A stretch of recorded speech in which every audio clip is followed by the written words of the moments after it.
Aqui é Débora Luna, eu sou psicóloga com formação no Brasil, sou nutricionista com formação aqui na Inglaterra e o meu convidado hoje é o Pedro Ribeiro, ele é um nutricionista, ele também é técnico em nutrição, na verdade essa foi a primeira formação dele.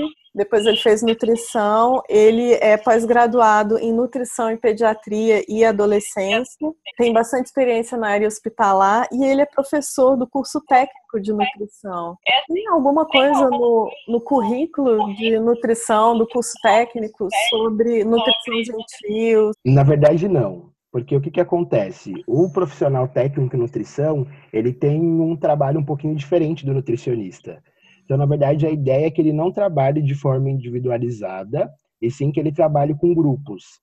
E com isso, ele acaba tendo uma carga horária muito menor, né, uma formação mais curta. Ele tem o trabalho de desenvolver ações de saúde, né, que sejam com as populações, um trabalho voltado muito para a parte de gestão de serviços de alimentação, sempre com supervisão do nutricionista, se forem ações de saúde ou coisas do tipo. Eu já tive pessoas me procurando pelo Instagram, dizendo que foram procurar o curso técnico de nutrição porque queriam entender um pouco mais sobre a alimentação, e perceberam que elas tinham um comer transtornado. Né? Então, como é que você vê isso assim, nos seus alunos? Às vezes a gente percebe, principalmente no início, os alunos que são recém-chegados na escola, que vão começar o curso técnico agora, de uma preocupação de que vai vir e vai aprender sobre caloria, e vai aprender sobre vitaminas e minerais, e isso, né, que é restrição e como vai perder peso e dieta. E aí, quando eles chegam pra gente, né, pelo menos a minha turma, né, e com uma das professoras que dá aula comigo, a gente tenta sempre desconstruir essas ideias iniciais que eles têm. Propõe, num primeiro momento, algumas dinâmicas diferenciadas para que eles possam começar a ter uma certa vivência e refletir um pouco sobre a questão da alimentação e não apenas como uma mera ingestão de nutrientes, que às vezes essa é a nossa dificuldade, né? Então, mostrar para eles que a alimentação é importante a ingestão de nutrientes? Mas ela não é a única questão, né? Como diz aí o nosso guia alimentar, existe uma questão biopsicossocial que envolve a alimentação. Então, a gente tenta, de alguma forma, trazer isso para eles, mostrando esse olhar mais social da alimentação, o quanto isso interfere no comportamento de cada um, né? O quanto é perigoso a gente fazer comentários sobre o corpo dos outros. E como é que você aborda essa questão da autoimagem com eles? Eu comecei a fazer isso bem aos pouquinhos, né? Como eles não têm disciplinas específicas, nem mesmo disciplinas que sejam mais voltadas para a área de humanas, igual a gente tem na faculdade, né? Nutrição social, coisas desse tipo. Então, eu tento, dentro das disciplinas que eu ministro para essas turmas, trazer essa questão, né? O quanto é perigoso as dietas restritivas, né? Inclusive, na semana passada, eu estava conversando com a minha turma, que eu estava dando uma aula sobre cereais, e aí a gente estava discutindo, né, a importância dos cereais, e aí o pessoal acabou, não me lembro por qual motivo, mas trouxe à tona uma questão de dietas restritivas, onde se retira o glúten, que a gente estava discutindo sobre o glúten. Se essas dietas da moda funcionassem, por que a cada semana a gente tem uma revista diferente com uma dieta diferente? Uma versão nova da mesma dieta, né?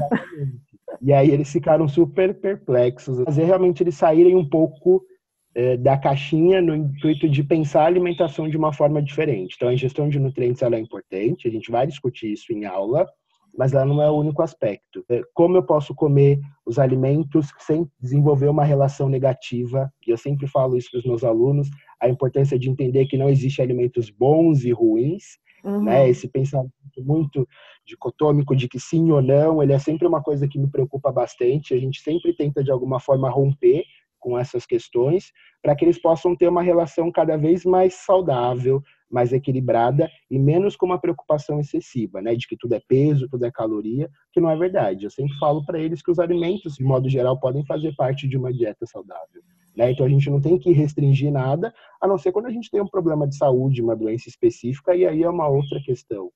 Mas dentro de uma alimentação saudável, eu não posso ter culpa em comer um pedaço de bolo quando tem uma festa na escola. Acham que a gente tem que ter também um comer perfeito, né? Então, professor, eu fui na cantina e vi que você comeu um pedaço de bolo. Sim, porque isso também pode fazer parte de uma dieta saudável. Não posso sentir culpa por isso. Exatamente.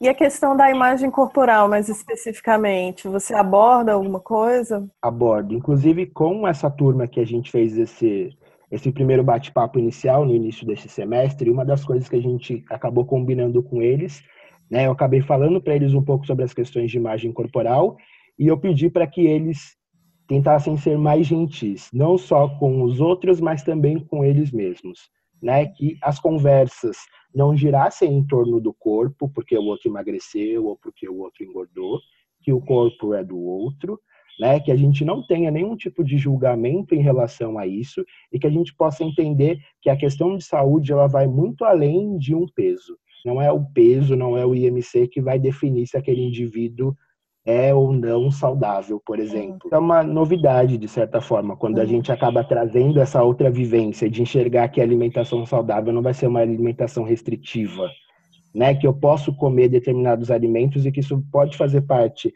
da minha alimentação. Quando eu falo sobre desenvolvimento infantil e a gente fala muito sobre alimentação na infância, uma das coisas que eu tenho discutido muito com os meus alunos é a importância da fome e da saciedade. Né, da gente respeitar isso nas crianças desde pequena e o quanto a gente já nasce com esse mecanismo e que, infelizmente, por uma série de questões externas, com o tempo a gente acaba perdendo, né, o controle do que é a fome de fato e, de fato, quando eu estou satisfeito. E para eles isso é uma novidade, de certa forma, porque nem todos os colegas acabam abordando a nutrição dessa forma. E eu falo muito para eles o quanto isso é importante, né? A empatia, então saber se colocar no lugar do outro, né? E a gente sente muita falta disso, dos profissionais de saúde, do modo geral. Uma parte dos meus alunos são adolescentes, então eu tenho que ter sempre um cuidado maior, porque a adolescência a gente sabe que é um período muito crítico para o desenvolvimento de uma série de transtornos alimentares. Então eu falo que se a gente conseguir mudar a forma como eles enxergam a alimentação, como eles enxergam o próprio corpo, a gente está prevenindo uma série de coisas. Que eles enxerguem a alimentação de uma forma diferente e que entendam que o corpo deles está mudando e que eu tenho beleza em diferentes tipos de corpos. Né? Eu não tenho um padrão de corpo, todos os corpos são bonitos. Né? Eu não preciso encaixar em alguma coisa para me sentir bem, mas que eu posso me sentir bem da forma como eu sou. Fechou com chave de ouro, eu agradeço demais. E se alguém quiser te encontrar por aí no mundo real, virtual, como é que faz?